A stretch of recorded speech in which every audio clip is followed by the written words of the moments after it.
Breaking news చూస్తున్నాం. తెలంగాణ రాష్ట్రంలో municipal ఎన్నికలు కొనసాగుతున్నాయి.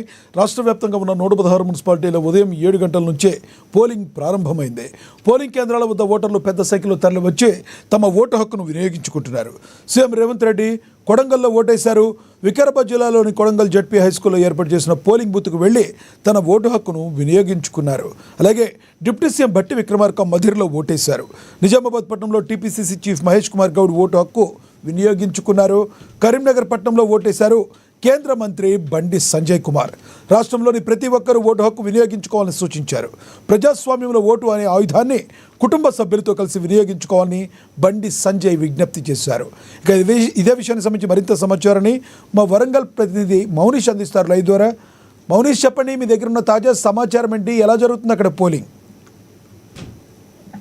లక్ష్మీనాథ్, పురపాలక పూర్లో ముఖ్యమైన ఘట్టమైనటువంటి పోలింగ్ అనేది ఇప్పుడైతే ఉదయం నుంచి అయితే ప్రారంభమైందని చెప్పుకోవచ్చు. ఉమ్మడి వరంగల్ జిల్లా వ్యాప్తంగా ప్రశాంత వాతావరణంలో అయితే పోలింగ్ అయితే కొనసాగుతుంది. అయితే ఉమ్మడి వరంగల్ జిల్లా వ్యాప్తంగా చూసుకుంటే 12 మున్సిపాలిటీలలో ఇటైతే ఎన్నికలు అయితే నిర్వహించడం జరుగుతుంది. దీనికోసం 260 వార్డులను అయితే గుర్తించడం జరిగింది. ఈ 260 వార్డులలో ఈ రోజు అయితే ఎలక్షన్స్ అయితే నిర్వహిస్తున్నారు అధికారులు. దీనికోసం అయితే పూర్తిగా ఏర్పాట్లు అయితే పూర్తి చేయడం జరిగింది. అయితే 260 వార్డులకు గాను 3,35,000 పైచిలుకు ఓటర్లు అయితే తమ యొక్క ఓటు హక్కును అయితే వినియోగించుకుంటున్న నేపథ్యం కూడా కనిపిస్తుంది. ఉదయం 7 గంటల నుంచి అయితే బార్లు తీరిన పరిస్థితి అయితే నెలకొంది అనేది చెప్పుకోవచ్చు. అయితే మొత్తంగా ఇక్కడ అయితే 260 వార్డులకు గాను 525 పోలింగ్ కేంద్రాలను ఏర్పాటు చేయడం జరిగింది. దీంట్లో 1072 మంది అభ్యర్థులు అయితే బరిలో నిలిచడం జరుగుతుంది. అయితే ముఖ్యంగా ఇక్కడ అయితే ఓటింగ్ అనేది ప్రశాంత వాతావరణంలో అయితే జరుగుతుందని చెప్పుకోవచ్చు.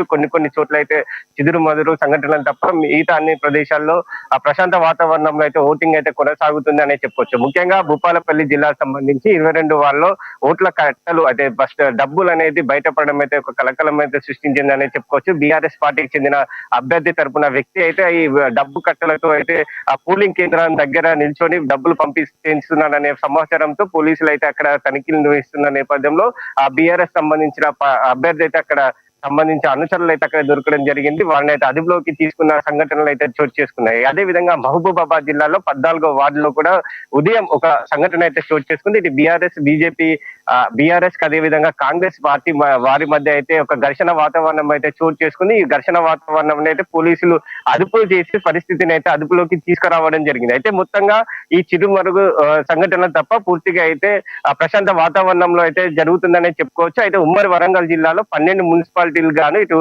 జనగామ, అదే విధంగా పరకాల, నర్సంపేట, భూపాలపల్లి, తొర్రూరు, అదే విధంగా మరిపేడ, డోర్నకల్ ప్రాంతాలలో అయితే జరుగుతున్నాయి. అయితే కొత్తగా ఏర్పడినటువంటి 3 మున్సిపాలిటీలకు సంబంధించి ములుగు, అదేవిధంగా కే సముద్రం, స్టేషన్ గన్పూర్ లో తొలిసారిగా అయితే మున్సిపాలిటీ ఎన్నికలు అయితే కొనసాగుతున్నాయని చెప్పుకోవచ్చు. అయితే ములుగులో 20 వార్డులు ఉండగా ఇటు కే సముద్రంలో 16, అదే విధంగా స్టేషన్ గన్పూర్ లో 18 వార్డులకు గానే అయితే ఈ రోజు ఎన్నికలు అయితే జరుగుతున్న నేపథ్యం కనిపిస్తుంది. మొత్తంగా ఇక్కడైతే ప్రశాంత వాతావరణంలో అయితే ఎన్నికలు జరుగుతున్నాయి. ఇప్పటికే కొన్ని చోట్ల అయితే అధికంగా పోలింగ్ శాతం అయితే నమోదైందని చెప్పుకోవచ్చు. నర్సంపేటలో 60% అయితే పోలింగ్ అయితే నమోదైంది. ఇటు ములుగు జిల్లాలో 65.6% అయితే నమోదైంది. ఇటు మహబూబాబాద్ జిల్లాలో కూడా 58.05% అయితే నమోదైందని చెప్పుకోవచ్చు. అయితే మొత్తంగా ఇప్పటికే ఎన్నికల నేపథ్యంలో అధికారులు అయితే కట్టుదిట్టమైన బందోబస్తు ఏర్పాటు చేశారు.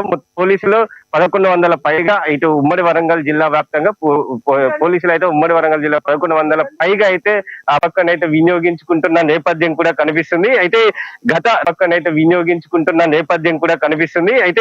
గత 2020లో జరిగిన ఓట్ల ప్రకారంగా చూసుకుంటే అప్పుడు బీఆర్ఎస్ పార్టీ అధికారంలో ఉన్న సందర్భంలో అక్కడ మొత్తంగా 9 మున్సిపాలిటీలకు గాను 9 క్లీన్ షిఫ్ట్ చేసిన నేపథ్యం కూడా కనిపిస్తుంది. అదే విధంగా ఇప్పుడు ఈసారి కూడా కాంగ్రెస్ పార్టీ అధికారంలో ఉన్న నేపథ్యంలో 12 మున్సిపాలిటీలు ఉన్న నేపథ్యంలో వారు 12కి 12 స్థానాలను గెలుపొందాలంటూ వారైతే ఆశాభావం వ్యక్తం చేస్తూ ప్రయత్నాలు కూడా చేస్తున్నారు. దీని క్రమంలోనే ఇటు కాంగ్రెస్ పార్టీ ఇటు ముఖ్యమైన మంత్రులను అయితే ప్రచారంలో దింపిన నేపథ్యం కూడా కనిపిస్తుంది. అయితే కాంగ్రెస్ పార్టీ తమ యొక్క అభివృద్ధి కార్యక్రమాలను, సంక్షేమ పథకాలను ప్రజల్లోకి తీసుకువెళ్లి వారైతే సంబంధించి ఓటర్లను అయితే ఓటు వేసే విధంగా ప్రయత్నం చేస్తున్నారు. అదేవిధంగా బీఆర్ఎస్ గత గ్రామ సంపంచి ఎన్నికల్లో అనుకున్న స్థాయిలో అయితే గెలుపొందిన నేపథ్యంలో ఈ మున్సిపాలిటీ ఎన్నికలను కూడా కైవసం చేసుకునే దృష్టిలో ఇటు బీఆర్ఎస్ పార్టీ కూడా అధికంగా కృషి చేసిందనే చెప్పుకోవచ్చు.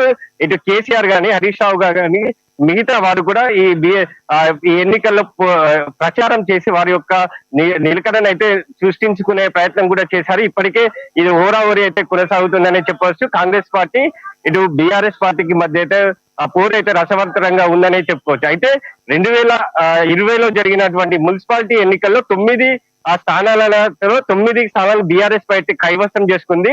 ఇప్పుడు కూడా కాంగ్రెస్ పార్టీ 12కి 12 స్థానాలను కైవసం చేసుకునే ఉద్దేశంలో పోరులో ఉన్నట్టు అయితే తెలుస్తుంది. అయితే బీజేపీ కూడా తన ఉనికిని చాటేందుకు కూడా ప్రయత్నాలు అయితే చేస్తున్న క్రమం కూడా కనిపిస్తుంది. మొత్తంగా ఇప్పుడు ఉమ్మడి వరంగల్ జిల్లా వ్యాప్తంగా ప్రశాంత వాతావరణంలో ఓటింగ్ అయితే నమోదైందని చెప్పుకోవచ్చు. ఉదయం 7 గంటల నుంచి సాయంత్రం 5 గంటల వరకు అయితే ఓటింగ్ ప్రక్రియ అయితే కొనసాగుతుంది. ఉదయం 7 గంటల నుంచి 9 గంటల వరకు అధికంగా ఓటింగ్ పర్సెంటేజ్ అయితే నమోదైంది.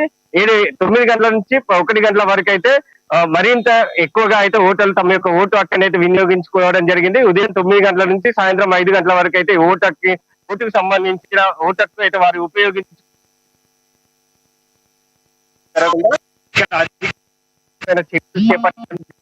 జరిగింది.